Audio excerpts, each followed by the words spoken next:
Hello, আসসালামু আলাইকুম প্রিয় ভাই বোনেরা, আপনারা সবাই কেমন আছেন? আশা করি সবাই ভালো আছেন। আপনারা সবাই দেখেন, আজকে আমাদের গাছের ভিতরে আমরা ওই অনেকগুলো মালটা ফাটছি। এগুলো ফাঁকে না, ফাঁকবো মনে হয় যে সূর্য লাল হয়েছে তা জানি না। আজকে পায়রা ফেলছি, পায়রা নতুন গাছের ফল তো সবাই এড়ে দিছি। সবাই বলতে যারা যারা দেওয়ার দরকার তারা দিছি। এরপরে জঙ্গলগুলো পরিষ্কার করলাম। দেখেন এগুলো খালি 2 দিন বাদে বাদে উঠে যায় জঙ্গলগুলো, কারণ গাছের জোরখানা আজকে একটা নতুন গাছ আনি লাগাইছি। জঙ্গলগুলো কেন খালি উঠেছে আপনারা মতামত জান, কমেন্ট বক্সে জানাইবেন। জঙ্গলগুলো কীভাবে একবারে যাইবে, জঙ্গলগুলো যাতে না ওড়ার।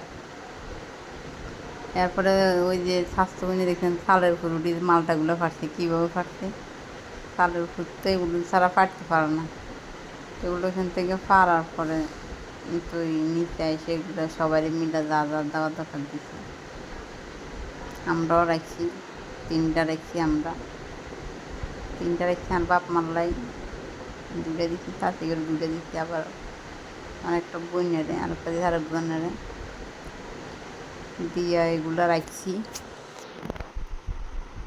তারপরে কিছু কাজ করলাম আজকে সারাদিনে। বাড়িতে অনেক কাজ করছি, জঙ্গলগুলো পরিষ্কার করছি। সারাদিনে করছি না, দুপুরের থেকে করছি। ওই যে কালকে একটা জয়বেদা গাছ আনি লাগাইছি, আপনাদেরকে এটা দেখাম। তারপরে দেখুন বিলেরা এখানে আইসে খেলাধুলো করতে আইসি, গোসল করে দিচ্ছি। এখন আবার বালুর ভিতরে, এখন আবার গোসল করা ছাড়া কিন্তু শুনতে পারতো না, কেন ওটা সাথেই শোয়, হাড়ের উপরে শোয়। প্রথম খেলাধুলো করে চলে যাক খেলা, এরপর আবার গোসল করা জিনিস সমস্যা নেই। সবাই ভিডিওটা কেমন লাগে মতামত কমেন্ট বক্সে জানাবেন। সবাই ভালো থাকবেন, আল্লাহ হাফেজ। ও সরি, আর একটা কথা বলতাম ভুলে গেছি। ওই যে এখানে আছে না, আমরা সোরা জিনিস খাইতেছি। দেখেন ছোটোবেলায় এগুলো কিন্তু অনেক মানুষ অনেক সবাই পছন্দ করতো, আমরাও পছন্দ করছি। এখন আর এগুলোর দিকে মন নাই, এখন আর এগুলো খাইতে ইয়ে করে না। তবে ওই একটা আমাদের একজনের চুরি করে আমাদের বাড়িতে ফেলাইতে আমরা ছোড়া জিনিস খেয়েছি।